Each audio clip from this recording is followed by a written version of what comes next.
மோடியும் வேண்டாம், பாஜகவும் வேண்டாம், திமுகவில் இணைந்தார் சரத்குமார். ஸ்டாலின் கொடுத்த முக்கிய பதவி அதிர்ச்சியில் ஒட்டுமொத்த பாஜகவினர்.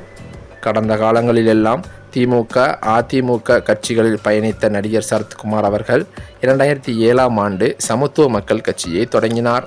2011, 2016 சட்டமன்ற தேர்தலில் அதிமுகவுடன் கூட்டணி அமைத்தார். 2011 தேர்தலில் இரட்டை இலை சின்னத்தில் தென்காசியில் சரத்குமாரும், நாங்குநேரியில் எர்ணாவூர் நாராயணனும் போட்டியிட்டு வென்றனர். 2016ஆம் ஆண்டு எர்ணாவூர் நாராயணன் சமகவில் இருந்து பிரிந்து சமத்துவ மக்கள் கழகத்தை தொடங்கி திமுகவுடன் கூட்டணி வைத்தார். அதே தேர்தலில் திருச்செந்தூர் தொகுதியில் நின்ற சரத்குமார் தோல்வியை தழுவினார். 2019 மக்களவைத் தேர்தலில் அதிமுக, பாஜக கூட்டணியை ஆதரித்திருந்தார். 2021 சட்டமன்ற தேர்தலில் மக்கள் நீதி மய்யம் கூட்டணியில் போட்டியிட்டார். அதன் பிறகு மாநாடு நடத்திதான் முதலமைச்சராக வேண்டும் என மாமியார் ஆசைப்படுவதாக எல்லாம் தெரிவித்திருந்தார். 2024 தேர்தலில் பாஜகவுடன் கூட்டணி அமைக்க சமக பேச்சுவார்த்தையும் நடத்தியது. ஆனால் திடீரென பாஜகவுடன் சமகவை இணைப்பதாக சரத்குமார் தெரிவித்துவிட்டார். 2024 மக்களவைத் தேர்தலில் ராதிகா சரத்குமார் பாஜக வேட்பாளராக விருதுநகர் தொகுதியில் களமிறங்கி தோல்வியை தழுவினார். பாஜகவில் சமகவை இணைத்து ஒரு வருடத்தை கடந்துவிட்ட போதிலும் சரத்குமார் பதவி எதுவும் இல்லாமல் இருந்து வருகிறார்.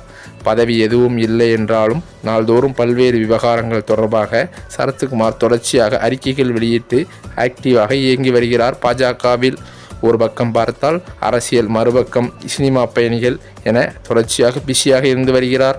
சரத்குமாருக்கு பதவி அளிக்காதது சமகவில் இருந்து அவருடன் இணைந்த ஆதரவாளர்கள் மத்தியில் கடும் அதிருப்தியை தான் ஏற்படுத்தி வருகிறது.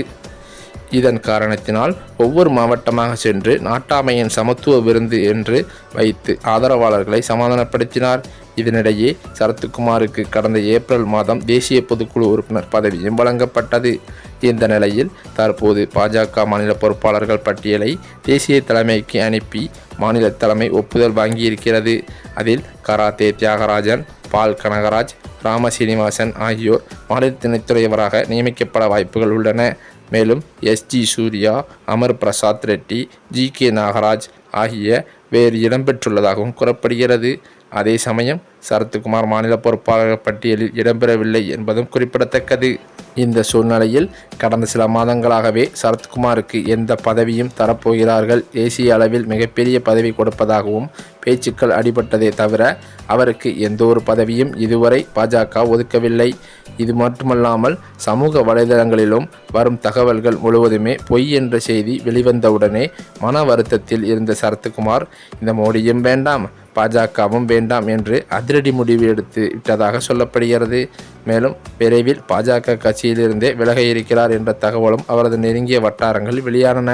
மேலும் அது மட்டுமல்லாமல் அதற்கு பிறகு ஸ்டாலினை நேரில் சந்தித்து விரைவில் அவர் திமுகவில் இணைய முற்படுவார் என்று அவரது நெருங்கிய வட்டாரங்களில் தற்போது தகவல்கள் வெளியாகியுள்ளது.